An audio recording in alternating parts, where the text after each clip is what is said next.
Ngayong nakasimula tayo sa bida ng ating video. Ito ang Philippine Eagle. Sa lakas at tayog ng kanilang lipad, hindi nakapagtataka kung bakit sila ang pambansang ibon ng Pilipinas. Kahit sinong Pilipino ay magiging proud dahil sa kanilang ganda.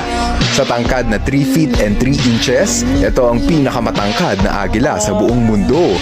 Sa laki ng ibon na to, manliliit ang sinumang itatabi mo sa kanila. Kaya nilang tumimbang ng 6.34 kilograms at dahil sa kanilang laki, kailangan nilang kumain ng malalaking prey. 90% ng kanilang diet ay binubuo ng fruit bat at kagwang.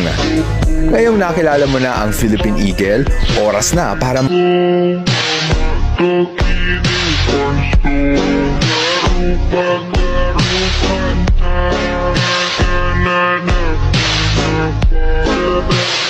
What?